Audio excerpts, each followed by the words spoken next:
Hello ভাই, আসসালামু আলাইকুম রহমতুল্লাহি ওবরাকাতু। কেমন আছেন সবাই? আশা করি সবাই ভালো আছেন, সুস্থ আছেন, নিরাপদে আছেন। তো আপনারা যে যেখান থেকে আমার ভিডিও দেখতেছেন, দেশ বা দেশের বাইরে থেকে, আশা করি সবাই ভালো আছেন, সুস্থ আছেন, নিরাপদে আছেন। তো আপনাদের সুস্বাস্থ্য কামনা করে আজকে নতুন ভিডিওটি আরম্ভ করতেছি। তো আজকে যে বিষয় নিয়ে আলোচনা করবো সেটা হচ্ছে মরণবান। তো এই মরণবানটা খুবই ভয়ানক একটি মরণবান, আত্মঘাতিক মরণবান। এই মরণবানটা আপনি যদি প্রয়োগ করেন, ওই শত্রু নিমিষের মধ্যে দুনিয়া থেকে বিদায় হয়ে যাবে, মাত্র কিছু সময়ের মধ্যে দুনিয়া থেকে বিদায় হয়ে যাবে। এই মরণবাণটা যতই ভয়ানক শত্রুকে প্রয়োগ করে না কেন, যতই ক্ষমতাশীল, যতই টাকাওয়ালা, যত শক্তিশালী বলবিল শত্রু হোক না কেন, আপনার যদি এই সঠিকভাবে এই বাণটি প্রয়োগ করতে পারেন, ওই শত্রুতে নিমিষেই দুনিয়া থেকে বিদায় হয়ে যাবে।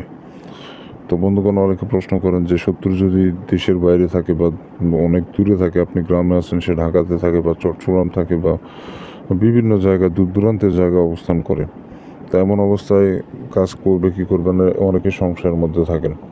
তো তাদেরকে বলি, ভাই, ব্ল্যাক ম্যাজিক, কালো জাদু আপনি যেখানেই থাকেন না কেন সেখান থেকে আপনি সঠিকভাবে প্রয়োগ করতে পারবেন।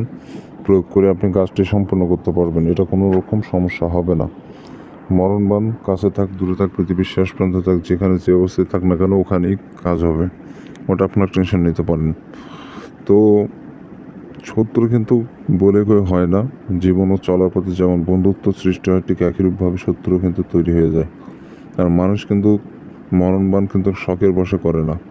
মানুষের দেওয়ালে পিঠ থেকে গেলে আপনার এগুলো কাজে হাত দেয়। মানুষ যখন নিরুপায় হয়ে যায় তখন এগুলো কাজ করে। এটা আমাদের বলতে হবে না, আমরা খুব ভালো করেই জানি যে মানুষ কতটা অসহায় হইলে বানের পদক্ষেপ নিতে যায়। তেমন অসহায় ব্যক্তিদের জন্য আজকের এই ভিডিওটি। শত্রু আপনার আত্মীয় স্বজন হতে পারে, আপনার রক্তের কেউ হতে পারে, পাড়া প্রতিবেশী হতে পারে, বন্ধু হতে পারে, যে কোনো কেউ শত্রু হতে পারে। শত্রু বলে কয় হয় না। তো যেই হোক, আপনি সঠিকভাবে সঠিক নিয়মে যদি কাজটি প্রয়োগ করেন, 100% সফলতার সহিত কাজটি হয়ে যাবে। এটা আপনার কোনো রকম টেনশন নেওয়ার প্রয়োজন নেই। তো যাই হোক বন্ধুগণ, আপনারা যদি আমার চ্যানেলে নতুন এসে থাকেন, অবশ্যই চ্যানেলটি সাবস্ক্রাইব করে পাশে থাকা বেল আইকনে ক্লিক দিয়ে নোটিফিকেশন অন করবেন। এতে করে পরবর্তী সব নতুন নতুন ভিডিওগুলো দেখতে পারবেন সবার আগে। আমি বান বশীকরণ, চিন পরিসাধনা, টোটকা তুদবির নিয়ে ভিডিও তৈরি করে থাকি। এগুলো জানতে শিখতে চাইলে চ্যানেলটি সাবস্ক্রাইব করে রাখবেন। তো যাই হোক, আর বেশি কথা বলবো না, মূল আলোচনায় ফিরি। তো এখন মূল আলোচনা হচ্ছে যে শত্রুকে যে মারবেন, শত্রুকে মারতে গেলে আপনার ওনার নাম এবং ওনার পিতার নামটা জানতে হবে। শত্রুর নাম এবং পিতার নামটা অবশ্যই আপনাকে জানতে হবে। এটা দুই নিয়মে কাজ করা যায় নকশা দিয়ে। তো আমি নাম দিয়ে কীভাবে বান মারবেন, সেই নাম দিয়ে বান মারার বিষয়টাই আপনাকে বুঝাবো। তো শত্রুর নাম জেনে আপনি একটা সাদা কাগজ নেবেন। সাদা কাগজের উপরে পরিপূর্ণ নকশাটা আপনাকে লাল কালি দিয়ে লিখতে হবে। নকশাটা আপনাকে লাল কালি দিয়ে লিখতে হবে। দরকার হলে স্কেল ব্যবহার করবেন, যেটা প্রয়োজন হয় সেটা ব্যবহার করে আপনি সুন্দর করে অঙ্কন করবেন। কোনো রকম তেড়া বেঁকা বা 19-20 করবেন না। যেভাবে আছে ওভাবে আপনাকে নকশাটা অঙ্কন করতে হবে। লেখা 19-20 হতেই পারে, সেটা বিষয় নয়, কিন্তু লেখা যেন বোঝা যায়। সবার হাতের লেখা কিন্তু এক না, কিন্তু লেখা যেন বোঝা যায় এমনভাবে লিখবেন। লাল কালিতে লিখতে হবে, পাক পবিত্র থাকবেন, এবং যে জায়গা বসে নকশা লিখবেন জায়গাটাও যেন পাক পবিত্র হয়। আর এই নকশাটা যে কোনো মাসের 20 তারিখে করা যাবে। এই নকশাতে শুধুমাত্র 20 তারিখেই কাজ করা যাবে, অন্য কোনো দিনে হবে না। যে কোনো মাসের 20 তারিখে আপনাকে কাজ করতে হবে। তো 20 তারিখে যে কোনো সময় করতে পারবেন, দিনে রাতে যে কোনো টাইমে করতে পারবেন, তবে রাতে করা বেশি ভালো।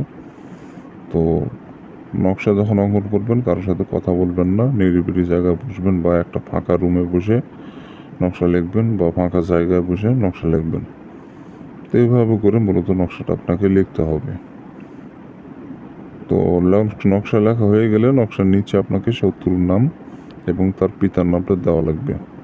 শত্রুর নাম এবং তার পিতার নামটা নকশার নিচে আপনাকে সুন্দর করে দিতে হবে। এইভাবে করে মূলত নকশাটা আপনাকে প্রস্তুত করে নিতে হবে।